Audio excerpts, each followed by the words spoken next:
नमस्कार दोस्तों, 18 जून 2023 के डेली करंट अफेयर्स और एडिटोरियल एनालिसिस। अब मैं यहाँ पे एडिटोरियल एनालिसिस हटा देता हूँ चूंकि भाई साइंस एंड टेक की न्यूज़ आज डिस्कस करेंगे। वैसे 2 या 3 ही न्यूज़ हैं साइंस एंड टेक की। डेली के बेसिस पे कुछ ना कुछ मैं साइंस एंड टेक के पेज से आपके लिए उठाता ही हूँ। आज उतना इंपॉर्टेंट लगा नहीं। जैसे फॉर एग्जाम्पल एक आर्टिकल था जिसमें वो एस्ट्रोनॉट्स जो कि स्पेस में जाते थे उनके ब्रेन के अंदर वेंट्रिकल्स के फ्लूइड के होने की वजह से स्पेस में जो उनके वेंट्रिकल्स का वॉल्यूम एक्सपेंड होता था और कॉन्ट्रैक्ट होता था, उसको लेके एक आर्टिकल है। अब उस आर्टिकल में पहली बात तो ये लिखा हुआ है कि इट इज अंडर इन्वेस्टिगेशन, कोई सॉलिड फाइंडिंग्स है नहीं। उसके बाद भी फाइंडिंग्स बहुत हद तक वेरी कर रही हैं। 14 हफ्तों के लिए कोई गया, कोई भाई 6 महीने के लिए गया, कोई उससे ज्यादा के लिए गया, फिर 6 महीने का ट्रिप मारने के बाद 3 साल का गैप लेके फिर से वापस गया स्पेस में, या 3 साल के गैप से कम में स्पेस में चला गया। तो इन सब के दिमाग के वेंट्रिकल्स के ऊपर क्या इंपैक्ट आ रहा है ये भी क्लियर कट उस आर्टिकल में नहीं बताया गया है, इसलिए मैं उसको यहाँ पे नहीं डिस्कस कर रहा हूँ। मैं एक्चुअली आपसे वही आर्टिकल्स डिस्कस करता हूँ जहाँ पे कोई स्पेसिफिक साइंटिफिक फाइंडिंग हो जिसको आप सीधे सीधे एग्जाम्स में कोट कर सको, तो वो नहीं नजर आई। इसलिए साइंस एंड टेक के एक इंपॉर्टेंट न्यूज और 2, एक मंकी पॉक्स से रिलेटेड न्यूज है वो देखूंगा और 2 उसके साथ और इंडिविजुअल आर्टिकल्स हैं वो डिस्कस कर लूंगा। उसके साथ साथ करंट अफेयर्स में भी 5 से 6 इंपॉर्टेंट न्यूज़ है, ये मैं आपके लिए देखूंगा। टेलीग्राम पे इस लेक्चर की पीडीएफ आपको मिल जाएगी दोस्तों, तो आप टेलीग्राम ग्रुप जरूर ज्वाइन कर लीजिए। अगर आप इस पर्टिकुलर वीडियो को यूट्यूब पे देख रहे हैं तो नीचे डिस्क्रिप्शन बॉक्स में आपको टेलीग्राम ग्रुप का लिंक है, उसको ज्वाइन कर लीजिए। साथ साथ मेरी वेबसाइट harshitdwedi.com www. उसका भी लिंक नीचे डिस्क्रिप्शन बॉक्स में, उसमें लॉग इन करके स्टडी मटेरियल सेक्शन से भी ये पीडीएफ डाउनलोड कर सकते हैं। वहां पे पीडीएफ ऑलरेडी अपलोड हो चुकी है। उसके साथ साथ दोस्तों मेंटरशिप कोर्स 2024 यूपीएससी का लॉन्च हो चुका है। एक बार आप ऐप में जाके या वेबसाइट पे जाके उसको चेकआउट कर सकते हो। धीरे धीरे कर करके वहां पे वीडियोस अपलोड होती रहेंगी। उसके बारे में लेटर इन द लेक्चर में कुछ बताऊंगा। अभी के लिए बिना टाइम वेस्ट किए करंट अफेयर्स एनालिसिस शुरू करते हैं। भाई आपको पता है कि जो गवर्नमेंट स्कूल्स होते हैं उत्तर प्रदेश बिहार साइड, अब जैसे कि मैं उत्तर प्रदेश का हूं तो उत्तर प्रदेश के गांव वगैरह के इलाकों में अक्सर कर ये सुनते रहते थे कि भाई जो गवर्नमेंट टीचर्स स्कूल में पढ़ाने नहीं आते हैं, बच्चे की पढ़ाई प्रॉपर तरीके से नहीं हो पा रही है, कोई प्रॉक्सी अटेंडेंस मार रहा है, कोई टीचर आके, कोई सब स्टैंडर्ड टीचर आके पढ़ा रहा है। ये सारी प्रॉब्लम्स मेघालय में भी हो रही थी और मेघालय की ईस्ट जैंतिया हिल्स डिस्ट्रिक्ट में एक पायलट प्रोडक्ट चलाया गया मॉनिटरिंग ऐप के फॉर्म में। इससे एक डिजिटल आई यहां पे रखी गई है सारे गवर्नमेंट टीचर्स के ऊपर, और उससे हो ये रहा है कि जो भी गवर्नमेंट टीचर्स थे जेन्युइन, वो अब स्कूल कॉलेजेस में पढ़ाना आना शुरू कर दिया। पहले क्या हो रहा था कि खुशी खुशी का माहौल था। खुशी खुशी मतलब according to one's own whims, मतलब सरकारी टीचर का मन है तो वो स्कूल में आके पढ़ा रहा है, उसका मन नहीं है तो वो नहीं आके पढ़ा रहा है। अब जब से ये मॉनिटरिंग ऐप लागू की गई है मेघालय के स्कूलों में, और ये जो ईस्ट जैंतिया हिल डिस्ट्रिक्ट में ये जो आपका पायलट प्रोजेक्ट चलाया गया, उसके बाद से एकदम से टीचर यहाँ पे आने लगे हैं। अभी ऐसा देखने का फिनोमिना देखा गया, ये जो रिपोर्टिंग की है ये की है क्लाइव सोचियांग ने, ठीक है। ये साइपोंग सेकेंडरी स्कूल में गए, ये ईस्ट जैंतिया हिल्स डिस्ट्रिक्ट में। तो इस पर्टिकुलर सोशल एक्टिविस्ट ने वहां पे आपस में लोगों से बातचीत वगैरह की तो पता चला कि कुछ टीचर्स रिप्लेस हो गए हैं ओवरनाइट। मतलब वहां पे पिछले कुछ महीनों से, सालों से जो टीचर्स पढ़ाने आ रहे थे, अब एकदम से कोई दूसरे टीचर्स पढ़ाने आ रहे थे। बाद में पता चला कि पिछले कुछ सालों में जो टीचर्स पढ़ाने आ रहे हैं वो प्रॉक्सी टीचर्स हैं। तो जो मेन ओरिजिनल टीचर्स हैं उन्होंने थोड़ा बहुत पैसा देके इन प्रॉक्सी टीचर्स को बोला कि जाओ मेरी जगह पे जाके स्कूल में जाके पढ़ा दो, समझ गए। और जो ओरिजिनल टीचर था वो कहीं बिजनेस कर रहा था या कोई और नौकरी कर रहा था या घर पे चुपचाप बैठा हुआ था। लेकिन जब से आई ये नई डिजिटल अटेंडेंस सिस्टम, उसके बाद से ऑब्वियस सी बात है ये इंपर्सोनेशन बहुत मुश्किल हो गया। समझ गए बात को। सैपुंग नाम की ये जो इलाका है आपका मेघालय में, 2040 स्क्वायर किलोमीटर की डिस्ट्रिक्ट का वन ऑफ द रिमोटेस्ट इलाका है। ईस्ट जैंतिया हिल्स डिस्ट्रिक्ट का जो सैपुंग इलाका है, ईस्ट जैंतिया हिल्स डिस्ट्रिक्ट अपने आप में बहुत बड़ी है, 2040 स्क्वायर किलोमीटर की डिस्ट्रिक्ट है। तो सैपुंग इसका रिमोटेस्ट इलाका है।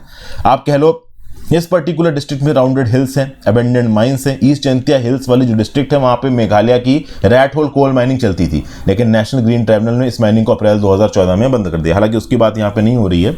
बेसिकली ये जो सैपुंग नाम की लोकेलिटी है, ये जो डिस्ट्रिक्ट हेडक्वार्टर्स है कहलियाट का, उससे ज्यादा दूर नहीं है, उससे कंपैरेटिवली पास है। लेकिन पास होने के चलते भी लोअर प्राइमरी, अपर प्राइमरी और सेकेंडरी स्कूल्स में गवर्नमेंट और गवर्नमेंट एडेड स्कूल में टीचर भाई एब्सेंट है। तो या तो वो सीधे सीधे पढ़ाने आ नहीं रहे हैं, ठीक है ना, या तो कभी कभी आ रहे हैं या अपनी जगह किसी प्रॉक्सी टीचर को अपॉइंट कर रखा है, उसको अपनी सैलरी का 10%, 20%, 30% दे देते होंगे, वो घर पे अपना आराम कर रहे हैं। तो फाइनली अब ये डिजिटल अटेंडेंस सिस्टम के थ्रू ये टीचर्स यहाँ पे डर रहे हैं। इस पर्टिकुलर सिस्टम को बोला जा रहा है टीचर अटेंडेंस मॉनिटरिंग सिस्टम। ये एक ऐप के थ्रू लॉन्च किया गया है 2 जून को लोकल एमएलए और मिनिस्टर क्रिमन शाइला के द्वारा। तो बेसिकली टीचिंग को लेके जो पुअर क्वालिटी थी, टीचर एब्सेंटिज्म को लेके जो प्रॉब्लम थी, वो कहीं ना कहीं यहाँ सॉर्ट आउट होती नजर आ रही है। बच्चे तो खुश हैं ही, साथ साथ बच्चों के पेरेंट्स भी यहाँ पे खुश हैं। अब देखिए इस पर्टिकुलर ऐप में चेक कैसे किया जा रहा है कि हाँ भाई वो टीचर सही है या नहीं है। तो इस पर्टिकुलर ऐप में अटेंडेंस को रजिस्टर करने के लिए यूनिक फीचर्स का इस्तेमाल किया गया, जैसे फेशियल रिकॉग्निशन को इस्तेमाल किया जा रहा है, जियो फेंसिंग को इस्तेमाल किया जा रहा है, recording the time spent in school को इस्तेमाल किया जा रहा है। मतलब को ज़्यादा नहीं हो गया कि भैया जियो फेंसिंग की टेक्नोलॉजी क्या होती है? Geo fencing global positioning system का इस्तेमाल करता है एक वर्चुअल ज्योग्राफिक बाउंड्री बनाने के लिए। मतलब ओवरऑल इनके फोन में जो सॉफ्टवेयर है वो सॉफ्टवेयर को इनेबल किया जाएगा कि एक पर्टिकुलर मोबाइल डिवाइस कौन से पर्टिकुलर इलाके में है। तो अगर वो पर्टिकुलर टीचर स्कूल में ना होकर अपने घर से बैठ के अटेंडेंस लगा रहा है तो अटेंडेंस लगेगी ही नहीं, और ऐप रिपोर्ट कर देगा सेंट्रलाइज सर्वर पे कि हाँ भाई इस टाइम पे ये बंदा स्कूल के अंदर था ही नहीं। इसको आप बोलोगे जियो फेंसिंग। उसके साथ साथ फेशियल रिकॉग्निशन टेक्नोलॉजी के थ्रू यहाँ पे अटेंडेंस लग रही है। तो सामने फोन पे आके कैमरा से अपने फेस को रिकॉर्ड करना पड़ेगा, तब जाके हाँ भाई जेन्युइनिटी पता चलेगी कि सच में टीचर प्रेजेंट था स्कूल में या नहीं था। तो फेशियल रिकॉग्निशन से भाई फर्जी अटेंडेंस नहीं मानी जा सकती, प्रॉक्सी अटेंडेंस नहीं मानी जा सकती। किसी को थोड़ा पार्ट दे दिया अपनी सैलरी का, उससे बोला तुम काम करो, नहीं ऐसा नहीं हो पाएगा। और जब आप अटेंडेंस मारोगे तो आपका स्कूल के अंदर होना जरूरी है, नहीं होगे तो जियो फेंसिंग की टेक्नोलॉजी आपको पकड़ लेगी। इस टेक्नोलॉजी की सबसे अच्छी बात यह है कि जो सिंसियर टीचर्स हैं, जो सही से बच्चों को पढ़ाते हैं, उनको ज़्यादा कुछ खासा प्रॉब्लम होगी नहीं, क्योंकि वो स्कूल के अंदर भी हैं और वो खुद ही पढ़ाने आ रहे हैं, तो फेशियल रिकॉग्निशन से भी प्रॉब्लम नहीं है। हाँ, जो बूढ़े टीचर्स हैं, ओल्ड टीचर्स हैं, वो उतने टेक सेवी नहीं है, they are not very much used to smartphones, तो उनको थोड़ी प्रॉब्लम ज़रूर हो सकती है, ठीक है ना। बाकी ओवरऑल जो फर्जी और एब्सेंटिज्म टाइप वाले टीचर थे वो यहाँ पे अब स्कूल में आने शुरू हो गए। 15 जून तक इस पर्टिकुलर ऐप की टेस्टिंग हुई थी ईस्ट जेंटिया हिल्स डिस्ट्रिक्ट में, और अब टैम्स को यहाँ पे फुल्ली फंक्शनल किया जा रहा है ईस्ट जेंटिया हिल डिस्ट्रिक्ट के 577 स्कूलों में।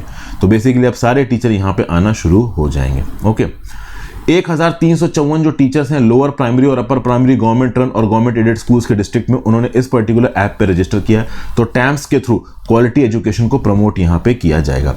सोशल वेलफेयर एजुकेशन से रिलेटेड जो भी स्कीम बनाई जाती हैं, social sector schemes relating to education health and welfare, तो यहाँ पे एजुकेशन के रिस्पेक्ट में स्कीम बनाई जा रही है। तो जीएस पेपर 2 में ये पर्टिकुलर न्यूज़ आपको काम आएगी। तो भाई आप अपने नोट्स में इस टैम्स को ज़रूर इनकॉर्पोरेट कर लीजिए। तो टीचर अटेंडेंस मॉनिटरिंग सिस्टम ये एक ऑनलाइन ऐप के थ्रू मेघालय की ईस्ट जेंटिया हिल डिस्ट्रिक्ट में पायलट बेसिस पे इंट्रोड्यूस किया गया, उसके बाद फुल ऑन बेसिस पे इंट्रोड्यूस किया गया, और उसके बेसिस पे जो टीचर्स पहले एब्सेंट रहते थे स्कूल में वो अब वापस आने शुरू हो गए हैं। इस पर्टिकुलर फैक्ट को आप किसी भी आंसर में कोट कर सकते हो, चाहे वो जीएस पेपर 4 का आंसर हो, चाहे वो जीएस पेपर 2 का आंसर हो। ठीक है भाई, आगे चलते हैं। NIA to probe attacks on Indian mission in US and Canada। भाई ये इंटरनल सिक्योरिटी के रिस्पेक्ट में काम की चीज। अब इंटरनल सिक्योरिटी वाले टॉपिक के अंदर इंटरनल एक्सटर्नल दोनों प्रकार की सिक्योरिटीज आती हैं। तो आपको पता है यूएस के अंदर जो हमारी एम्बेसी है सैन फ्रांसिस्को में, वहां पे खालिस्तानी एलिमेंट्स आ गए, कनाडा के अंदर आ गए, लंदन के हाई कमीशन ने इन्होंने तलखाट मचाया था और वहां की लोकल पुलिस ने ज्यादा कुछ किया नहीं। यूएस के सैन फ्रांसिस्को में तो फिर भी एक्टिविटी हुई, कनाडा के अंदर तो वैसे भी खालिस्तानी सेपरेटिस्ट को हवा दी जा रही है। और रही बात यूके के अंदर, तो यूके में तो कोई वहां पे गार्ड, सिक्योरिटी गार्ड खड़ा ही नहीं था, वो मैंने आपको वीडियो बना के बताया भी था। तो इस कंटेक्स्ट में नेशनल इन्वेस्टिगेशन एजेंसी को प्रोब दे दी गई है। ओवरऑल जो सीसीटीवी कैमरास थे इन एम्बेसी में लगे हुए, उनके बेसिस पे जो भी खालिस्तानी सेपरेटिस्ट की वीडियो फुटेज निकाली गई है, उस वीडियो फुटेज को सर्कुलेट करके इन लोगों को आइडेंटिफाई करने की कोशिश की जा रही है और फिर लीगल एक्शन इनके अगेंस्ट इनिशिएट किया जाएगा। ये प्रोटेस्ट तब ज्यादा इंटेंसिफाई हो गए थे जब पंजाब पुलिस ने अमृतपाल सिंह के लिए एक मैन हंट ड्राइव किया था पंजाब के अंदर। तो एक छोटी सी न्यूज़ है, इसमें कुछ बहुत ज़्यादा आपको फैक्ट बताने वाला है नहीं, वैसे भी आज संडे तो बहुत ज़्यादा आर्टिकल्स है नहीं। एक इंपॉर्टेंट आर्टिकल है PM Modi proposes G20 membership for African union. इस पर्टिकुलर न्यूज़ में आपके लिए क्या क्या इंपॉर्टेंट हो जाता है? सबसे पहले तो आपके लिए इंपॉर्टेंट हो जाता है भैया आपका अफ्रीकन यूनियन। जब अफ्रीकन यूनियन की बात आई तब इंटरनेशनल ऑर्गेनाइजेशंस की बात आई। ओके, इंटरनेशनल ऑर्गेनाइजेशन कहां पे आते हैं? तो भैया इंटरनेशनल रिलेशंस के अंदर इंपॉर्टेंट इंटरनेशनल इंस्टीट्यूशंस, एजेंसीज, तब इसमें आप कह सकते हो कि अफ्रीकन यूनियन के बारे में आपको बेसिक जानकारी होनी चाहिए। तो इंटरनेशनल रिलेशंस जीएस पेपर 2 के अंदर ये न्यूज़ काम की है। अब G20 की लीडरशिप इंडिया के पास है। यहाँ पे पीएम मोदी जी ने एक इनिशिएटिव लिया, सारे G20 के नेशंस को एक चिट्ठी लिख के बोला है कि अफ्रीकन यूनियन को फुल मेंबरशिप मिलनी चाहिए G20 के अंदर।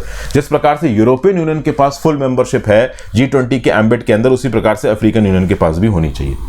अब ये अपने आप में बहुत बोल्ड स्टेप है पीएम मोदी जी का। बहुत सारे लोग इस स्टेप को अपोज करेंगे। अपोज करने की वजह क्या है? अपोज करने की वजह दोस्तों ये है कि समझिए, G20 दुनिया की 20 सबसे स्ट्रांग इकोनॉमीज की बात हो रही है। तो यूरोपियन यूनियन अपने आप में बहुत स्ट्रांग इकोनॉमी है और बाकी G20 में जितनी भी कंट्रीज हैं वो ठीक ठाक पावरफुल और अच्छी इकोनॉमी वाली कंट्रीज हैं। अब अफ्रीका के ये 55 देश कहीं ना कहीं चिल्लर देश हैं। अब पीएम मोदी साहब का ये बोलना है कि ये जो कंबाइंड यूनियन की कैपेबिलिटी बनती है अफ्रीकन यूनियन की, जिसमें 55 कंट्रीज हैं, ऑलमोस्ट अफ्रीका की कॉन्टिनेंट को कवर करता है, तो नो डाउट इनका इंक्लूजन G20 के एजेंडा को दम देगा। तो भाई प्राइम मिनिस्टर साहब की तरफ से ये एक बोल्ड स्टेप है कि अफ्रीका की वॉइस को इंटरनेशनल स्टेज पे उठाया जाएगा और अफ्रीका कहीं ना कहीं future of the shared world को शेप करने में मदद करेगा। तो ये अफ्रीकन यूनियन की इंपॉर्टेंस को यहाँ पे पीएम मोदी साहब ने सामने रखा है, लेकिन G20 की बाकी मेंबर कंट्रीज का भी यहाँ पे अप्रूवल चाहिए होगा अफ्रीकन यूनियन को मेंबर बनाने के लिए। ठीक है भाई, अब हम बात करते हैं अफ्रीकन यूनियन की। अफ्रीकन यूनियन एक कॉन्टिनेंटल बॉडी है, 55 मेंबर स्टेट्स हैं इसमें।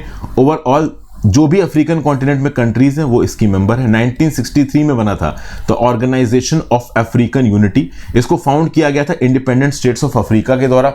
इस ऑर्गेनाइजेशन का टारगेट था to promote cooperation between African states. 1980 में लाया गया लेगोस प्लान ऑफ एक्शन, जो अडॉप्ट किया गया था ऑर्गेनाइजेशन फॉर अफ्रीकन यूनिटी के द्वारा। ठीक है, तो ये प्लान ने सजेस्ट किया कि अफ्रीका को वेस्ट के ऊपर रिलायंस कम करना चाहिए, इंटर अफ्रीकन ट्रेड को प्रमोट करना चाहिए। तो ये लेगोस प्लान भी कहीं ना कहीं अफ्रीकन यूनियन के एम्बेट के अंदर ही लिया गया था। तो पहले बना था ऑर्गेनाइजेशन फॉर अफ्रीकन यूनिटी 1963 में, और यही इवॉल्व हुआ है आपका अफ्रीकन यूनियन में। तो देखिए 2002 में ऑर्गेनाइजेशन फॉर अफ्रीकन यूनिटी को सक्सीड किया अफ्रीकन यूनियन ने। पहले था ऑर्गेनाइजेशन फॉर अफ्रीकन यूनिटी 1963 में ना, 2002 में वो कन्वर्ट हो गया अफ्रीकन यूनियन में। और इसका काम क्या है? अफ्रीका कॉन्टिनेंट को इकोनॉमिकली इंटीग्रेट करो। एक इकोनॉमिक यूनियन होगा तो यूरोपियन यूनियन की तरह ओवरऑल इंटरनल कंसोलिडेशन पे फोकस करेगा, इकोनॉमी पे ध्यान देगा और इंटरनेशनल नेगोशिएशंस में ओवरऑल अफ्रीका के गुडविल के रिस्पेक्ट में बातचीत होगी। आगे दोस्तों मैं आपको बता देता हूं, मेंटरशिप कोर्स यहां पे लॉन्च हो चुका है मेरा। आप ऐप पे जाके इस मेंटरशिप कोर्स को अवेल कर सकते हैं।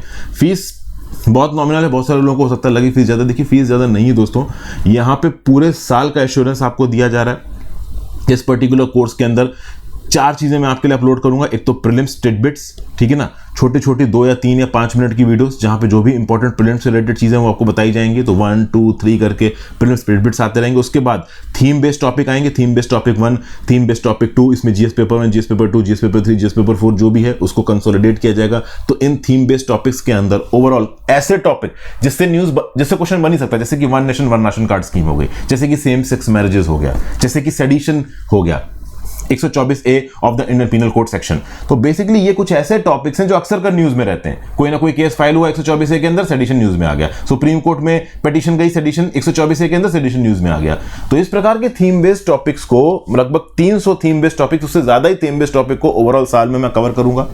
उसके साथ साथ मेंस के टिडबिट्स भी मैं आपको प्रोवाइड करूंगा कि अगर कोई इंपॉर्टेंट मेंस से रिलेटेड स्पेसिफिक स्टैटिस्टिक आपको नोट्स में इनकॉर्पोरेट करना है तो वो भी आपको बताऊंगा। और मैं आपको बता दूं, थीम बेस्ड टॉपिक्स की और जो मेंस बेस्ड टॉपिक्स हैं उनकी डिटेल्ड पीडीएफ आपको प्रोवाइड की जाएगी, बहुत ऑर्गेनाइज तरीके से और मेटिकुलस तरीके से पीडीएफ बनाई जा रही है। और जब इन पीडीएफ को मैं वीडियो में एक्सप्लेन कर रहा हूं तो आपको क्या क्या नोट्स बनाने हैं ये भी मैं आपको बताऊंगा।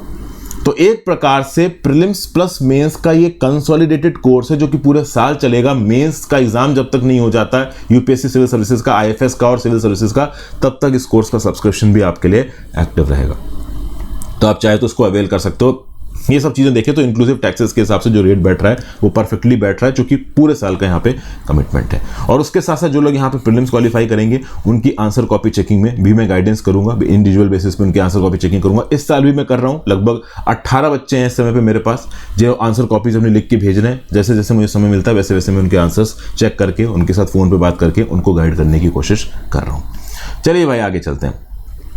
Okay, next, letter to DCGI seeks emergency use not for investigational antibiotics. भाई देखिए, जिस प्रकार से इमरजेंसी यूज ऑथराइजेशन कोविड-19 की वैक्सीन को इंडिया के अंदर दिया गया, कुछ मेडिकल एक्सपर्ट्स का बोलना है कि ऐसा ही इमरजेंसी यूज ऑथराइजेशन यहां पे वो एंटीबायोटिक्स जो कि इन्फेक्शन से लड़ सकती हैं, ठीक है ना, माइक्रोब से लड़ सकती है, उनके लिए दिया जाना चाहिए। तो इंटेंसिविस्ट और इन्फेक्शियस डिजीज स्पेशलिस्ट कह रहे हैं कि इंडिया में एक बड़ी ही डायर सिचुएशन है। इफेक्टिव एंटीबायोटिक्स जो कि ट्रीट कर सकती हैं ड्रग रेजिस्टेंस इन्फेक्शन को, ये लैक करनी है। इसलिए सरकार से अनुरोध है कि वो तुरंत इमरजेंसी यूज ऑथराइजेशन प्रोवाइड करें इन वैक्सीन को। जिस प्रकार से कोविड-19 के पैंडेमिक के समय पे सर्टेन लाइफ सेविंग ड्रग्स को इमरजेंसी यूज ऑथराइजेशन हमारी सरकार ने प्रोवाइड किया, इन एंटीबायोटिक्स को जो कि इन्फेक्शन से लड़ सकती है, इनको भी इमरजेंसी यूज ऑथराइजेशन देना चाहिए। तो drug controller general of India के राजीव रघुवंशी को, और यही लेटर कॉपी किया गया हेल्थ मिनिस्टर मनसुख मंडाविया को। ये एक अब्दुल गफूर हैं जो कि कोऑर्डिनेटर हैं Chennai declaration on anti microbial resistance के। तो अब्दुल गफूर साहब ने यहां पे ओवरऑल अर्ज किया है drug controller general of India के चीफ राजीव रघुवंशी को और मनसुख मांडविया साहब जो कि हमारे हेल्थ मिनिस्टर हैं, इनको कि भैया तुरंत इस मैटर को कंसीडर करिए। बहुत जरूरी है इस मैटर को कंसीडर करना। आज की डेट में एक सिंगल अवेलेबल ड्रग नहीं है हमारी कंट्री के अंदर जो इफेक्टिव हो इन ट्रीटिंग दीज इन्फेक्शंस। ओके, तो बेसिकली क्या होता है कि जब भी किसी पर्टिकुलर इंडिविजुअल को एक हाईएस्ट लेवल का इन्फेक्शन होता है और एंटी इन्फेक्शियस माइक्रोबियल रेजिस्टेंस वाली ड्रग्स चाहिए होती हैं, तो कंपैशनेट बेसिस पे, केस टू केस बेसिस पे अप्रूवल लेना होता है सरकार की तरफ से, और इसमें समय चला जाता है। और जब तक वो ड्रग दवाई आती है तब तक वो पर्टिकुलर पेशेंट इन्फेक्शन को सकम कर जाता है, उसकी मृत्यु हो जाती है। तो भैया इन्वेस्टिगेशनल एंटीबायोटिक्स के प्रोक्योरमेंट में मदद करिए, इस प्रोसेस को तेज करिए, और इसके लिए हो सके तो इमरजेंसी यूज ऑथराइजेशन दे दीजिए।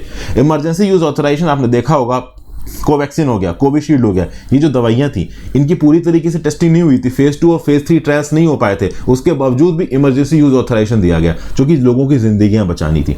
तो उसी प्रकार से माइक्रोबियल रेजिस्टेंस से लड़ने के लिए अभी के लिए जो इन्वेस्टिगेशनल एंटीबायोटिक्स है, जिनके ऊपर अभी भी इन्वेस्टिगेशन चल रहा है, फेज 2 फेज 3 के ट्रायल्स चल रहे हैं, उनको भी भैया आप इमरजेंसी यूज ऑथराइजेशन दे दो, ताकि अर्जेंट बेसिस पे इन दवाइयों को इस्तेमाल किया जा सके। केस टू केस बेसिस पे जब इन्फेक्शन ज्यादा होता है, हम सरकार के पास परमिशन के लिए अप्रूवल डालते हैं, जब तक अप्रूवल आता है तब तक पेशेंट की मौत हो चुकी होती है उस इन्फेक्शन से।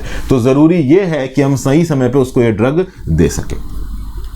ठीक है, इमरजेंसी यूज ऑथराइजेशन उन एंटीबायोटिक्स के मारा जा रहा है जो कि फेज 3 ट्रायल्स में है, और कुछ कंट्रीज में तो उनको लाइसेंस भी मिल चुका है, और इन ड्रग्स की ग्रेविटी की बहुत ज्यादा जरूरत है। जैसे फॉर एग्जांपल यहाँ पे एक ड्रग की बात हो रही है, सेफिडेरोसोल, इसको बहुत सारी कंट्रीज में ऑलरेडी लाइसेंस मिल चुका है, बट इंडिया में इसको लाइसेंस नहीं मिला है। फिर एक पर्टिकुलर ड्रग है सेफेपीमेसिडीबैक्टम। मैं बोलूंगा कि दोनों ड्रग्स आप ओवरऑल अपने नोट्स में लिख लीजिए। ये एंटीबायोटिक ड्रग्स हैं, अपने फेज 3 डेवलपमेंट में हैं। ओवरऑल बहुत सी कंट्रीज में इनको इमरजेंसी यूज ऑथराइजेशन मिल चुका है, बट इंडिया के अंदर इमरजेंसी यूज ऑथराइजेशन नहीं मिला है। जब भी किसी पेशेंट को जरूरत होती है तब कंपैशनेट यूज परमिशन के बेसिस पे एक रिक्वेस्ट डाली जाती है भारत सरकार को। उस रिक्वेस्ट को प्रोसेस करने में 48 से 72 घंटे लग जाते हैं। अगर पेशेंट सीरियस है तो जब तक अप्रूवल आता है पेशेंट की मौत भी हो जाती है। तो ऐसे केसेस में ओवरऑल इमरजेंसी यूज ऑथराइजेशन होगा तो तुरंत ड्रग दी जा सकती है, उस पर्टिकुलर बंदे की जान बच सकती है। क्योंकि समझिए, एक इंसान जो बिल्कुल मौत के दरवाजे पे खड़ा है, उसके बचने का कोई चांस ही नहीं है, शायद ड्रग देके वो बच जाए। तो ऐसे केसेस में उसको ड्रग दे देना सही है।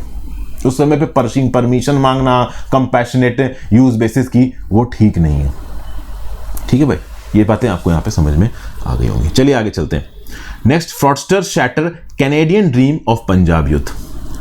आपको पता है कनाडा के अंदर इलीगल इमिग्रेशन, मतलब कनाडा की तरफ से, ये पंजाब के यूथ हैं, पंजाब के यूथ में एक फैसिनेशन है, कनाडा में सेटल होंगे। आपने एक मूवी भी आई थी सनी देओल की, उसमें कनाडा को लेके बड़ा लोगों के अंदर था। वहाँ के लोकल पॉलिटिशियंस को ऐसा दिखाया जाता है कि वो वोट डालते वक्त इलेक्शन के समय पे लोगों को बोलते हैं कि तुमको कनाडा का वीज़ा दिलवा देंगे, हमें वोट डालो। तो बेसिकली पंजाब के अंदर लोगों को ना एक मेस्मराइजेशन है कनाडा से कि हाँ भाई कनाडा में जाके सेटल हो जाएंगे।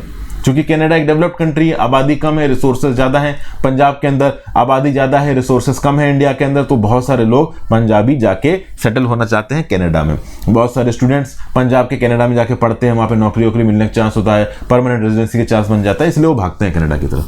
अब उसके चलते illegal immigration from Punjab to Canada ये प्रोलिफरेट कर रहा है।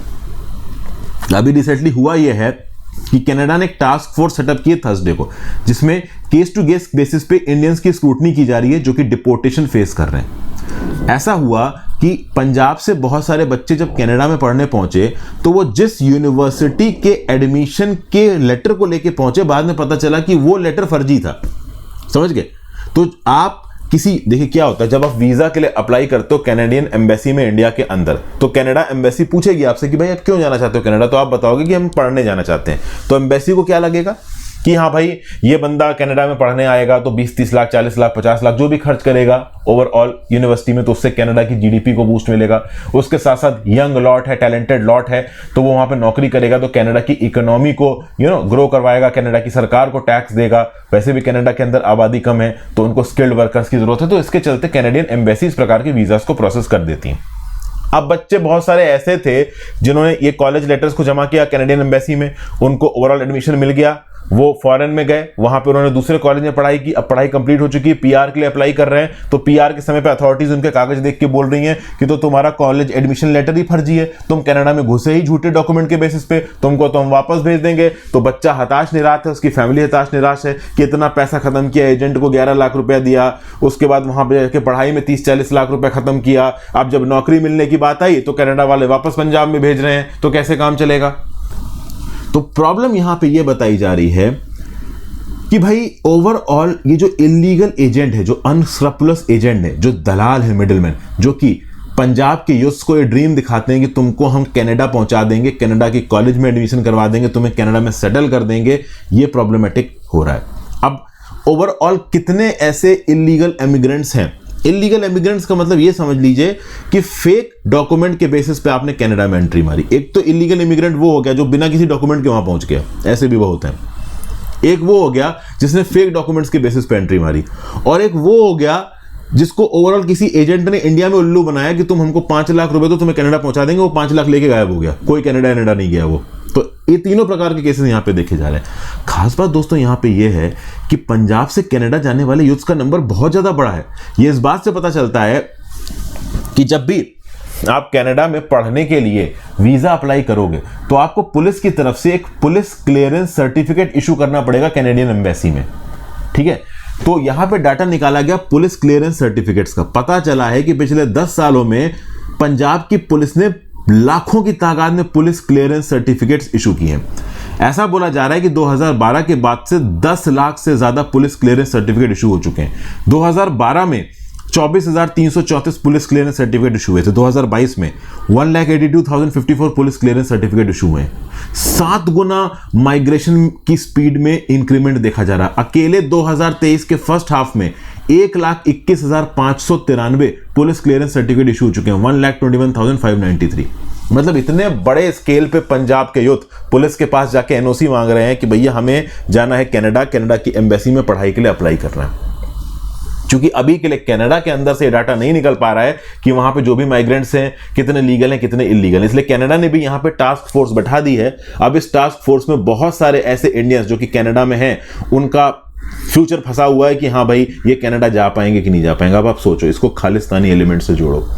जो यूथ्स इस समय पे कनाडा के अंदर हैं, जिनके ऊपर कनाडा में इस समय पे तलवार लटकी हुई है कि हाँ भाई उनका वीजा कंटिन्यू होगा, कहीं कनाडा से उनको भगा ना दिया जाए, इस समय पे अगर Khalistani influential politicians overall Canada की सरकार के ऊपर प्रेशर डाल के उनको कनाडा में रुकवा देते हैं तो आराम से इन यूथ्स को खालिस्तानी कॉज की तरफ खींचा जा सकता है। ये चीजें कैसे काम करती हैं आपको यहां पे समझ में आ रहा है।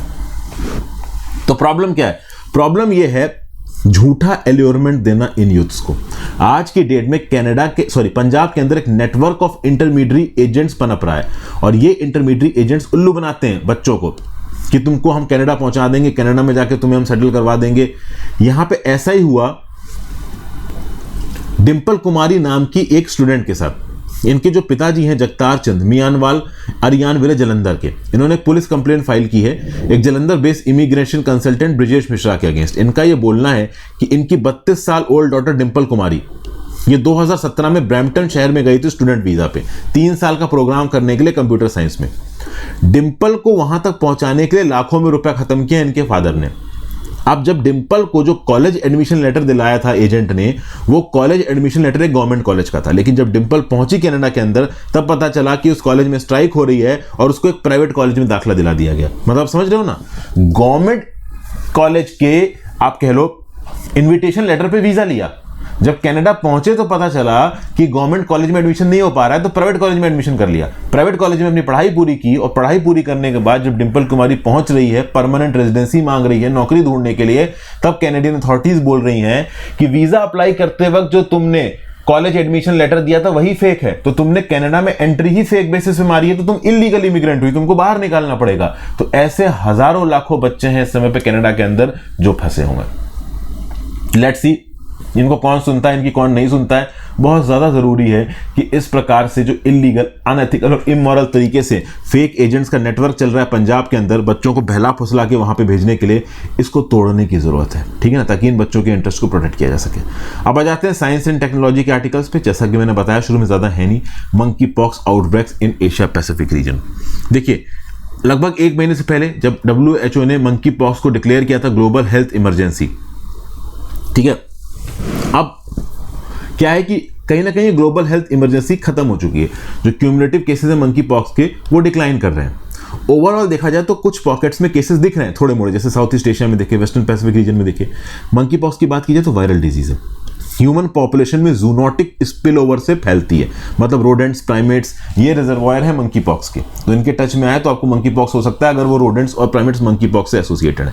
फिर बॉडीली फ्लूइड्स के ट्रांसफर से भी मंकी पॉक्स फैलता है, फॉर एग्जांपल सेक्सुअल कांटेक्ट। और ऑब्वियस सी बात है, जब जो ओवरऑल गे रिलेशंस में जो मेन है, सेक्स मैन, मतलब sex man having sex with man, इस वाली कैटेगरी में मंकी पॉक्स ज्यादा फैल रहा था। तो ये कुछ न्यूज़ निकल के आई थी। अगर आप देखो तो अंटिल अर्ली 2022 अफ्रीका की कंट्रीज तक रेस्ट्रिक्टेड था मंकी पॉक्स। उसके बाद ये यूरोप और नॉर्थ अमेरिका में बहुत तेजी से फैला। जनवरी 2022 तक अगर आप देखो, उसके बाद से 87,000 केसेस मंकी पॉक्स की पूरी दुनिया से देखने को मिले, जिसमें 146 डेथ्स है। रिसेंट वीक्स में ओवरऑल जो केसेस हैं मंकी पॉक्स के, वो घट रहे हैं। बीच में स्पेन और यूके में बहुत केसेस नजर आए थे, यूरोपियन और नॉर्थ अमेरिकन रीजन में भी बहुत सारे केसेस नजर आए थे। वैक्सीनेशन कैंपेन तेजी से चलाए गए और केसेस फिर कम हुए। लेकिन जून 2023 में चाइना में 4 केसेस निकल के आए मंकी पॉक्स के, 2 बीजिंग से और 2 गुआंगझो से। उसके चलते टेंशन हो गई कि भैया चाइना तो बहुत डेंसली पॉपुलेटेड नेशन है, यहाँ पे मंकी पॉक्स फैल गया तो बवाली हो जाएगा। उसके बाद 2 केसेस मंकी पॉक्स के श्रीलंका में दिखे, जिसमें से एक तो उसकी दुबई की ट्रैवल हिस्ट्री थी। फिर मंकी पॉक्स से कुछ केसेस थाईलैंड, ताइवान, पाकिस्तान और जापान में भी देखने को मिले। ओवरऑल इन लोगों की भी मिडिल ईस्ट की ट्रैवल हिस्ट्री थी, तो मिडिल ईस्ट में भी कहीं ना कहीं मंकी पॉक्स प्रेजेंट है, ऐसा यहाँ पे बोला जा रहा है। तो कुल मिला के ये जो लोकल बेसिस पे केसेस सर्ज हो रहे हैं मंकी पॉक्स के, वो इस पर्टिकुलर मंकी पॉक्स की रीच को पोर्ट्रे कर रहे हैं। इस समय पे मंकी पॉक्स दुनिया के बहुत से ज्योग्राफिकल पॉकेट्स में पहुंच चुका है और इसको रोकना बहुत जरूरी है। इसलिए समय समय पे मंकी पॉक्स का जीनोमिक सर्वेलेंस जरूरी है, ताकि इस पैथोजन की कॉन्ट्रैक्ट ट्रेसिंग की जा सके, इसके एवोल्यूशन को समझा जा सके, इससे रिलेटेड दवाइयां वगैरह डिवाइस की जा सके। इन्फेक्शन को कर्ब करना जरूरी है। ओवरऑल वो अनसेफ सेक्सुअल प्रैक्टिसेस जिसके चलते मंकी पॉक्स फैल सकता है, उनको अवॉइड करना यहाँ पे जरूरत है। हर रीजन में अपना रीजन स्पेसिफिक एक मंकी पॉक्स कंटेनमेंट की स्ट्रेटजी होनी चाहिए, वगैरह वगैरह, ये सब बातें बोली जा रही हैं। फिर next, increasing light pollution has long term implications. Researchers ने ये डॉक्यूमेंट किया है कि भैया लाइट पॉल्यूशन इकोसिस्टम्स पे, ह्यूमन हेल्थ पर, कल्चर पे इंपैक्ट डालता है, एनवायरमेंट पे इंपैक्ट डालता है, habitat loss, destruction of food web, declining insect population और substantial green house gas emission के लिए मतलब रिस्पॉन्सिबल है ये लाइट पॉल्यूशन। नाइट के समय पे जो आर्टिफिशियल लाइट होती है, जो बल्ब वगैरह जलते हैं, स्ट्रीट लाइट्स जलती हैं, इसके वेरिएबल और कॉम्प्लेक्स इंपैक्ट्स होते हैं प्लांट्स, एनिमल्स और एंटायर इकोसिस्टम के ऊपर, ऐसा साइंस जर्नल में छपा हुआ है। तो जरूरी है कि लाइट पॉल्यूशन को रिस्पॉन्ड किया जाए, लाइट पॉल्यूशन को कम किया जाए, ताकि इकोसिस्टम पे इसके नेगेटिव इंपैक्ट्स कम हो। लेकिन अब कैसे ही कम करोगे? अब रात में भैया लाइट तो जलेगी ना, स्ट्रीट लाइट्स। अब तो लाइट के बिना, इलेक्ट्रिसिटी के बिना हम अपनी जिंदगी ही इमेजिन नहीं कर सकते। और आप बोल रहे हो कि जो स्ट्रीट लाइट्स जल रही है एनवायरनमेंट को, आपके लो इंसेक्ट्स को नुकसान पहुंचा रही हैं, तो इसका क्या सस्टेनेबल सॉल्यूशन यहाँ पे बताया नहीं है और ढूंढना भी अपने आप में बहुत मुश्किल है। अब लाइट्स तो इंसान यूज करता ही है ना। फिर अगला, overfishing is driving coral reef sharks towards extension. भाई क्या है, 5 of the most common shark species जो कि कोरल रीफ्स में रहा करती थी, 60 से 73% दुनिया भर में डिक्लाइन कर चुकी हैं, ऐसा एक ग्लोबल स्टडी बोलती है।